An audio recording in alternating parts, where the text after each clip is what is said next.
The term deep state is routinely used, though its meaning is rarely defined.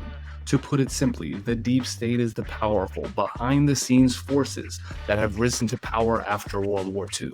It is essential that we educate our children about this subject, as it deeply impacts the world they will grow up in.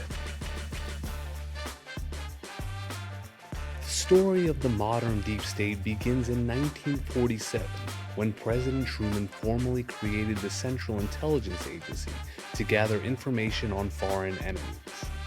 To gain an edge in technology, the CIA imported many Nazis via initiatives known as Project Paperclip and Operation Bloodstone.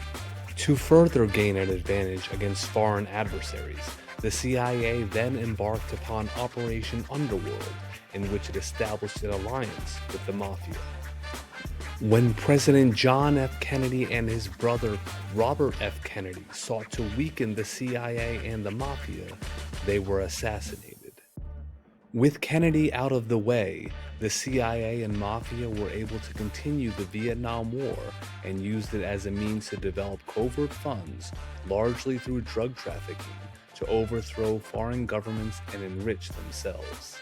Opponents to the Vietnam War in the U.S. were placed under surveillance.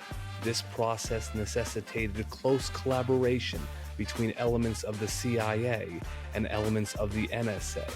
This occurred largely through an organized initiative known as the Phoenix Program. We have a particular obligation to examine the NSA in light of its tremendous potential for abuse. It has the capacity to monitor the private conversations of American citizens without the use of a bug or a tap. The interception of international communication signals sent through the air is the job of NSA, and thanks to modern technological developments, it does its job very well. The danger lies in the ability of the NSA to turn its awesome technology against domestic communications.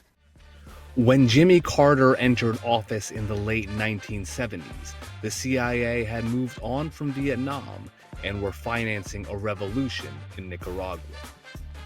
President Ronald Reagan followed Jimmy Carter.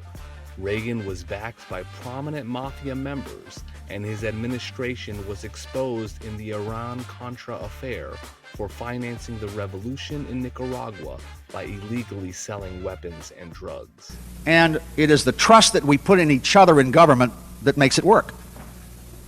You would agree with that? I would agree with it. And I would simply ask you if it didn't trouble you a bit, at least, to have to look people in the eye and say to them, I'm complying with the letter and the spirit of your law, because essentially you said to yourself the law doesn't apply. I mean, that really isn't dealing in good faith, is it, Admiral? As I have testified before, I was clearly withholding information. Reagan's vice president was George Bush Sr., a former CIA director who would succeed Reagan as president. Bush was known to have deep ties to the Mafia. 4 years of Bush Sr. were followed by 8 years of Bill Clinton. Clinton previously was the governor of Arkansas, where he enabled the Mena, Arkansas airport to be a major hub for intelligence-orchestrated drug trafficking. Castillo had documented that the CIA directed this drug trafficking operation out of 2 hangars using Contra Supply Network as a route for shipping drugs into the United States. I then interviewed former LAPD officer Mike Rupert, who states he was forced to leave the LAPD after he uncovered a connection between the CIA and narcotic trafficking operations in California and Louisiana. Clinton also received significant financial support from Jeffrey Epstein, a powerful figure with connections to multiple intelligence agencies and to the Mafia. George Bush Jr. emerged after Clinton. Bush Jr.'s tenure oversaw the events of 9/11. After 9/11, sweeping changes to the intelligence industry were enacted, which allowed intelligence agencies to gather and share more information. The Bush Jr. administration attempted to create a program known as Total Information Awareness, designed to increase the amount of intelligence gathered on U.S. citizens, including health information, with the stated goal of predicting and optimizing public health. TIA was led by John Poindexter, who was formerly convicted during the Iran-Contra scandal. TIA was quickly shut down, though Poindexter began advising a private company known as Palantir, which pursued the same objectives as TIA and quickly became a vendor to U.S. intelligence agencies. Barack Obama followed George Bush Jr.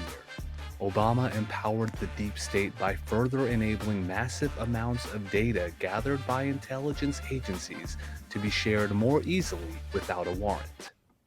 And yet, in our rush to respond to a very real and novel set of threats, the risk of government overreach, the possibility that we lose some of our core liberties in pursuit of security also became more pronounced.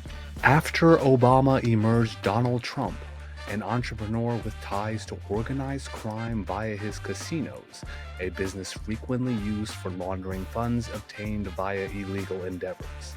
In Trump's second administration, his primary backer was Peter Thiel, the co-founder of Palantir, who used his influence to ensure the Trump administration reflected his technology and data preferences.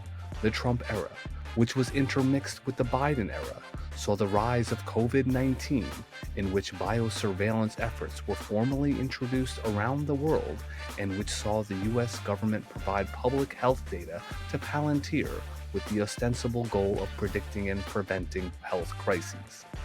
This is the history of the deep state. Help your teens learn more about the subjects presented in this video by going to palacecenter.com.